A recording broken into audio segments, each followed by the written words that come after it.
What's up everybody and welcome to the channel. In today's video we're going to be checking out this 2025 Mazda 3 hatchback. It's a 2.5 turbo premium plus finished off in Polymetal Grey Metallic with an MSRP at $38,800. Let's get right into Mazda's sporty hot hatch, see what this thing has to offer. Underneath the hood of the 2025 Mazda 3 hatchback, you're going to find a 2.5 liter inline 4-cylinder turbocharged engine. This makes 250 horsepower with 320 pound-feet of torque. It's paired to a 6-speed automatic transmission with the iActive all-wheel drive. Curb weight is around 3,400 pounds. It also runs on a 12.7 gallon fuel tank, and you're looking at 23 miles per gallon in the city with 31 out on the highway and 0 to 60 around 5.6 seconds. The overall length is 175.6 inches with a wheelbase at 107.3. Width is 70.7 and height is 56.7 inches with ground clearance at 5.5 inches. Moving on to the exterior styling with the 2025 Mazda 3 hatchback, this is definitely a really sporty looking car. I like the dark color for the LED headlights and then this dark gray metallic trim cutting into them. We also have this massive opening for the upper grille with that Mazda logo.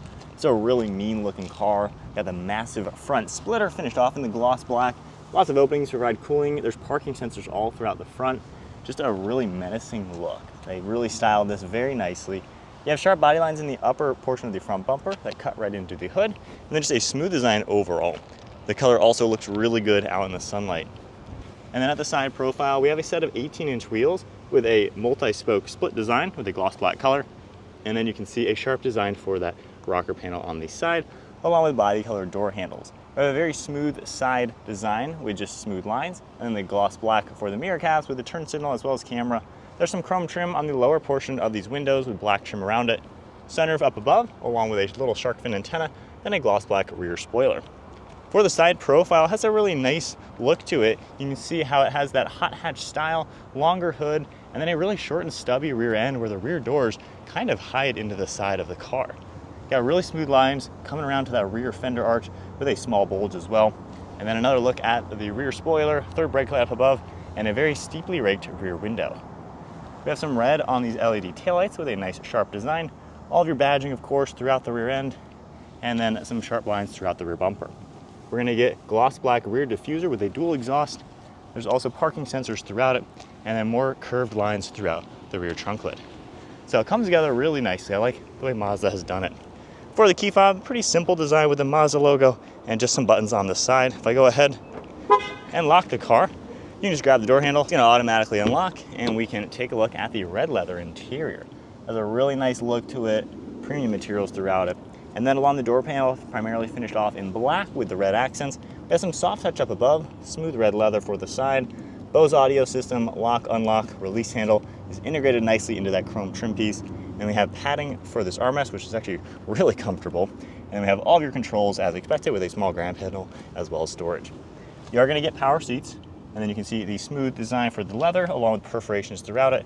Small bolsters as well. Nice design, making our way up to the backrest. And then a 3-spoke design on the steering wheel with some chrome trim. And then now inside the 2025 Mazda 3, keep my foot on the brake, we can fire it up. Engine's going to roar to life. You get some chimes if your seatbelt is not connected when you first start it up. For the steering wheel, we're going to get chrome right on the center with the Mazda badge. We have some controls on the left side as well for some Bluetooth and audio. We also have an information icon for that center screen. You can see some information throughout the center as I toggle the info icon, even a nice speedometer. Got the tach on the far left side, some vitals over on the right side. Cruise control information is all going to be over here with your distance spacing and lane keeping. We have the stalk on the right side for windshield wipers. There are paddle shifters behind the steering wheel. And then we have headlights over on the left side. Down below, we have memory seating. You also have a little bit of storage. You have traction control, parking sensors. We have the sound as well. And then we have a view icon for the cameras. You have more of the red leather, some smooth material off the top with some soft touch. You also have that heads-up display system, and then the nice contrast throughout the dashboard. That's a really cool look to it. You're going to get the air vents with the chrome trim as well as the red. And then what is very nice, there's actually air vents located right here on each side of the underside of the steering wheel. So those are actually air vents to keep your inner legs nice and cool, which is a great touch. You can see the rest of the air vents as well. And then for the multimedia screen in the center, this is not touchscreen, so you're going to have to use everything down here. We have home, back, the rotary dial as well. When I configure it and hit the home icon, you can go into a couple different things. You have information we can select, going back to home. We have communication, nav, and settings. Not really my favorite screen overall, given there's no touchscreen. It's kind of cumbersome to use overall, but you're gonna get navigation and everything. And then if I go into reverse, we have a pretty good backup camera along with a top-down view, which is a nice touch to see. Down below, we're gonna get all of your climate controls with these small toggle buttons. You have your different zones, dual zone temperature, air conditioning, heated seats, along with steering wheel and hazards. We're gonna get wireless phone charging down below, along with some cup holders. We have our shifter along with some piano black all throughout it. We have a sport mode icon. You can just toggle this up and down. Park and brake, auto hold, and then some dials for the volume. And we're this black color design with some soft padding for the armrest. And then sliding that back, you can get it out of the way for more storage space. You can either basically slide it forwards and back or pull it back and then open it up. For the glove box on the right side, pretty large bucket as expected. And then one last look at the interior. To be honest, this is a really nice interior, very well appointed. I love especially the red leather, looks really cool. And then up above, we're gonna get a black headliner with a nice large sunroof. You have a sunglass holder up above as well. Some of those controls for the lights, and then a nice thin mirror with the garage door buttons underneath. Moving on to the rear seat space, I can just grab the door handle and open it up. The door panel is gonna be finished off just like the front. You have soft touch up above, nice red, cool looking door handle and everything like that, still with all the padding. You're gonna get the same red leather material back here with the perforations and the smooth. This can seat 3 people as well. We can pull this one down. You're gonna get a nice armrest with cup holders, and then there's no real amenities. You just have a little bit of storage behind these seats, and then a button up above we can press, and then that's how they're gonna end up folding nice and flat. So sitting in the back of the Mazda 3 hatchback. So as far as headroom goes, at 5'11", I do have a pretty good amount of room. I sit here really nice. Legroom's a bit compromised. I'm 5'11", of course, with the driver's seat at my height. It is very cramped for my legs. Seat bases are fine, but your legs and feet are definitely gonna be on the smushed side sitting back here. The backrest is actually at a pretty good angle, so it's not bad overall. Car seats are honestly gonna be very tight. You're gonna have that front seat pushed forward quite a lot. And then the windows are very small as well. So for a small compact car, it's fine. However, there's a lot of other hot hatches that are a bit more sporty that are gonna be a little bit more roomy back here. So it's on the small side, but still doable if needed. And then moving on to the cargo space, under the Mazda logo, there's gonna be a small electronic button where we can then manually open it up. You have a pretty good amount of space in here with a pretty low load floor. It's actually a pretty large bucket in here with everything in the up position. You're also gonna get these little ropes we can pop off. That way you can get this privacy cover out of the way. With it folded down flat, you can lift it up and just pop it out nicely. From here, you can see a little bit better idea of the overall cargo space, and we are able to easily grab these. And I've already slid both front seats forwards quite a bit. That way I can get these to have enough clearance. But then with them folded down, they do fold nice and flat, and you have a lot of cargo space overall. Taking a look through the side, they will fold down nice and flat, and I have a little bit of room to slide the seats backwards a little bit. But overall, pretty practical car for people as well as cargo, just a little bit on the cramped side as expected. All right, so setting off now into the 2025 Mazda 3 hatchback. So this is the top trim level with the nice little turbo engine, which packs quite a lot of power. And honestly, it's a much bigger 4-cylinder than most cars. A 2.5 liter is a pretty decent size, especially with the horsepower and torque. Pretty cool to see. So getting my bearings, just kind of driving this car normal. I like how the power seat controls really give you a lot of maneuverability for the driver. I find myself sitting here really comfortable. It's pretty easy to just get a nice seating position overall. The seats themselves are very comfortable. You can tell it's a small car, which kind of makes you feel just wrapped around really nicely. Build quality is pretty good as well. Hitting these train tracks a little bit quick.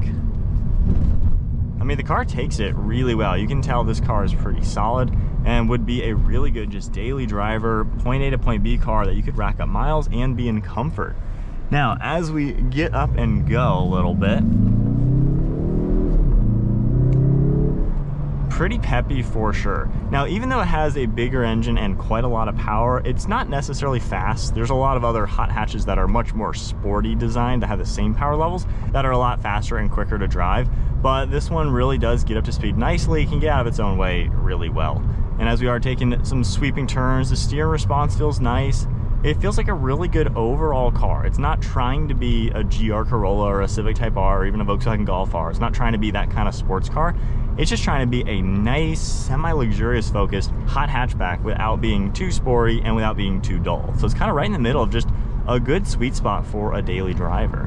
When you are cruising in roads that are a bit more fun focused even, it's a confident to drive car. It handles well, it steers nice. The suspension is soft and forgiving, but also sporty enough to let you take some quicker turns. So it's a nice car to drive. When you go into sport mode, it makes it a little bit more peppy with the transmission. If we slow down and do kind of a full throttle acceleration, manual mode now from first gear.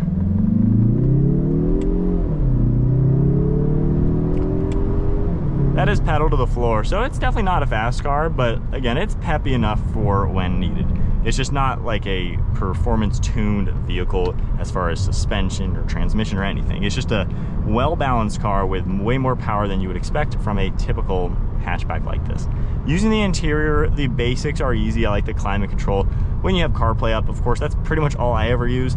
The actual screen in this car, I am not the biggest fan of. I don't really like how Mazda does it. I think it's kind of cumbersome not having touchscreen and using this. So I don't really do anything in the screen just because I would just have CarPlay up anyway. Not my favorite, but I think it does look good the way it's all integrated in here. And at least climate control is simple. That is what I like. A lot of cars make climate way too difficult. As we take another turn again, just a nice smooth car to drive. So moving on to my honest thoughts with the Mazda 3 hatchback. So I definitely like the trim level of this one, given we have the power, we have the nice interior, and it's a sporty looking car inside and out. I really think Mazda nailed it with just the way this car looks, every which way angle. Only complaints, I don't like the screen. I think just, I don't know, I wish it was touchscreen and a little bit easier to use. Also, I've noticed, of course you should drive with your seatbelt on, but whenever you take your seatbelt off, if you start up the car without your seatbelt on, even just parked, I had the seatbelt off, the chime it makes is really annoying and just keeps going. So that is kind of annoying. Aside from those two things though, it's a pretty fine car overall. I like how it does have really good ride quality and build quality. You can tell this doesn't feel like a cheap little hatchback. Obviously hatchbacks sometimes have a bad name to them just being cheap little cars. The Mazda 3 is a nice little car. It's really nicely done. It's got soft touch materials all throughout it. It's a very simplistic interior as well. Not everybody likes just one massive screen, everything integrated in the screen. This kind of takes you back to 10 years ago. Not really anything new about this car, I would say. It's a very simple old school car that if you saw this 10 years ago, you wouldn't even think was a 10-year in the future kind of car. So I think a lot of people like that aspect with it, especially just having simple climate control, simple buttons, simple gauge cluster. It's just very normal. And a lot of people like that these days when things are going to everything just kind of touch sensitive buttons. It's kind of getting a little overboard with some of the annoying technology in modern cars. But I think the biggest thing you're going to get with the Mazda 3 is just the ride quality. Like we're on 45 right now. It is a smooth to drive car. This feels like a lot more expensive car. This ride quality is up there with, honestly, a BMW or an Audi that costs maybe $20,000 more than this. So that is a nice touch to see.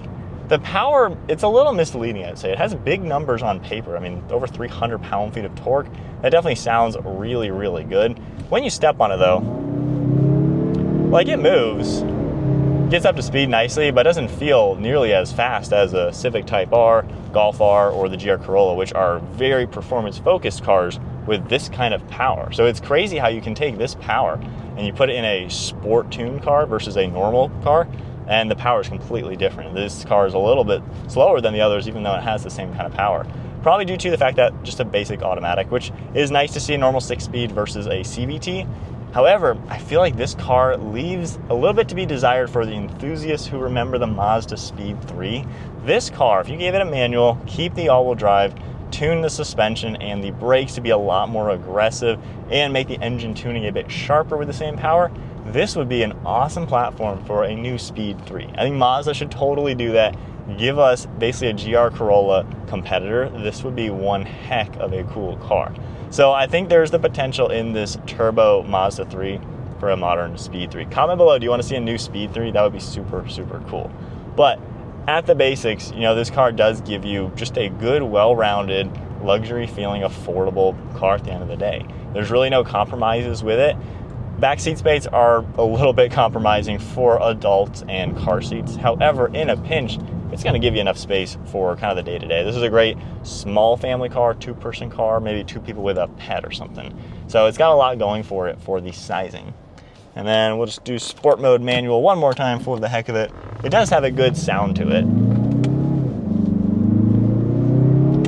There's just a tad bit of torque steer with the drivetrain. Being a all-wheel drive car, it is more front-wheel drive bias, so you're gonna get that a little bit.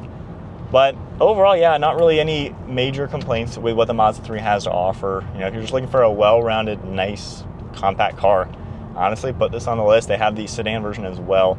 Mazda does a good job on their interiors, making you feel very inviting on the inside. This feels like a very nice car to be in, and just kind of gives you above and beyond feeling for a normal price point car. It feels like a really nice car. That is it then for the 2025 Mazda 3 Hatchback Turbo Premium Plus top trim level. Still sub at 40 grand, which is quite impressive. If you enjoyed the video, give it a thumbs up, hit that subscribe button, and stay tuned for plenty more content, and I'll see you all in the next video.